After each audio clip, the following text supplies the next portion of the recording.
Assalaamu calaykum caruurey. Maanta waxaan baranaynaa sheeko cusub. Waa sheeko xiiso badan oo xikmad badan ay ku jirto. Sheekadan waxay ku saabsan tahay nin lagu magacaabi jiray Shan iyo gabar lagu magacaabi jiray Tabaqa. Marka sheekadan xikmad badan ayaa ku jirta ee si fiican aan u barano. Sheekada sidan ayay ku bilaabanaysaa. Ninkan lagu magacaabi jiray Shan wuxuu ahaa nin aad iyo aad u caqli badan. xikmad badan ay ku jirto oo dadka carabta dhan ay ixtiraami jireen. Markaas wuxuu ballan ku qaaday inuu tuulo walba iyo magaalo walba uu booqdo si uu u helo u guursado gabar ayadana caqli badan oo xikmad badan. Marka maalin maalmaha ka mid ah ay waxay isku lug darsadeen nin asagan magaalo kale u socday. Markii ay is arkeen ayaa Shan wuxuu ku yiri ninkii, ma ii xambaari kartaa ama anaa ku xambaaraya? Ninkii ayaa yaabay oo ku yiri, war adigana xayawaan ayaa dul saaran tahay, anigana xayawaanaan saaranahay, sida ayaan ku xambaari karaa? Adigana sida ii xambaari kartaa? War nin doqon ah ayaa tahay, ilaa nin caqli leh ayaan kuu malaynayay. Intii ay sii socdaan oo safarkii ay kusii jiraan ayaa waxay arkeen beer. Shan ayaa ninkii saaxiibkiisa ahaa wuxuu ku yiri, ma u jeedaa beertaas? Ninkii ayaa ku yiri, haa. Markaasaa Shan wuxuu yiri, beertaas mala cunay ama weli mala cunin? Ninkii ayaa ku yiri, war nin yahow oo caqliga xun, ilaan doqon ayaa tahay, beer aan weli la guranin oo aa u jeedid miraheed inay ku dul yaalaan, sidee ku dhahday mala cunay aan lama cunin? War nin jaahil ah ayaa tahay. Haddana way sii socdeen ilaa muddo safarkii ay kusii wada jireen.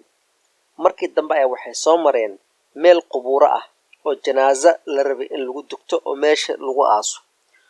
Markaasaa Shan ninkii wuxuu ku yiri, ma u jeedaa janaasadaas? Ninka oo dhintay oo janaasada ku dhex jira. Markaasaa wuxuu yiri, haa. Ninkaasoo janaasada ku jira ma nool yahay ama waa dhintay? Ninkii aad iyo aad ayuu cajabay oo wuxuu yiri, walligay ma arkin nin adiga kaa nacassan oo kaa doqonsan, walligayga ma arkin. Waxaad u malaynaysaa qof nool in janaaso la dhex gelinayo oo lasoo duugayo? Ee see ku dhihi kartaa qofkan ma dhintay ama ma dhimanin? Kadib ninkii iyo Shan way kala hareen. Ninkii gurigiis ayuu iska aaday. Ninkaas wuxuu dhalay gabar lagu magacaabi jiray Tabaqa. Gabadhan lagu magacaabo Tabaqa waxay ahayd gabar aad iyo aad u caqli badan oo xikmad badanna leh. Markaasaa ninkii wuxuu ugu sheekeeyey sheekadii Shan. Markaasuu ku yiri, waxa su'aalahaas oo yaabka leh ayuu u weydiiyey. Beer uu arkaayo inay miraheedu ku yaalaan ayaa wuxuu ugu yiri, beertaas mala cunay aan lama cunin? Marna wuxuu igu yiri, miyay xambaari kartaa ama anaa ku xambaaraya?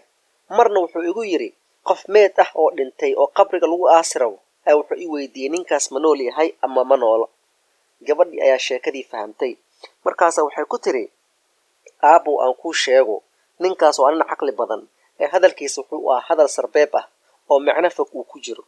Markaasay tiri, markuu ku yiri, ma ii xambaari kartaa ama anaa ku xambaaraya?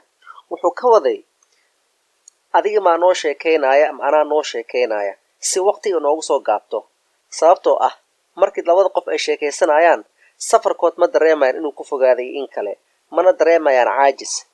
Sidoo kale markuu ku yiri, beertaasoo miraheed ay ku yaalaan mala cunay aan lama cunin, wuxuu ka waday dadka beerta leh mar hore may deen soo qaateen oo lacag deen ah oo hore lacag badan ugu gashay beerta oo hadda loogu baahan yahay inay dib u dhiibaan. Marka wuxuu ka waday beertan inkastoo miraheed ay ku yaalaan oo dadka beerta iskale aysan weli guranin, laakiin lacag badan maa lagu leeyahay. Sidoo kale markuu ku yiri qofkii dhintay, ninkan ma nool yahay ama waa dhintay, wuxuu ka waday ninkan awlaad ama ciyaal uu dhalay miyuu ka tagay ama wuxuu ahaa nin asagoo aan wax dhalin dhintay oo goblan ah. Soo marka Shan waa nin aad iyo aad u caqli badan. Ninkii ayaa baxay oo wuxuu raadiyey Shan. Shan ayaa wuxuu ugu sheekeeyey in gabadhiis ay u sheegtay macnihii fogaa ee xikmadihii uu ka lahaa hadalladii oo qarsoonaa oo uu fahmi waayey. Shan markii uu maqlay sheekadaas ayaa wuxuu aad iyo aad ugu baryey inuu gabadhaas u guuriyo. Tabaqa wuxuu ku yiri, waa gabar caqli badan oo xikmad badan ee ii guri gabadhaada. Ninkiina waa u guuriyey gabadhiisa. Marka sheekadan waxaan ku baranaynaa in hadallada qaar ay u baahan yihiin in laga fikiro oo macno fog ay leeyihiin oo aysan ahayn waxa laga wado oo literalka ah oo u baahan yihiin inaa isweydiisid hadal ay kuu sheegayaan mararka qaar inuu yahay hadal sarbeeb ah. hadalka sarbeebta waxaa waa hadal la isku qariyo oo aan ahayn macnaha oo kore oo dusha saaran ee macno kale hoos uu ku jiro oo u baahan inaad fahamtid sarbeebtaasna aad qaadatid. ciyaal waxaan u malaynayaa sheekadan xiisaha leh xigmad badan ee ku jirto inaad wax badan ka barateen.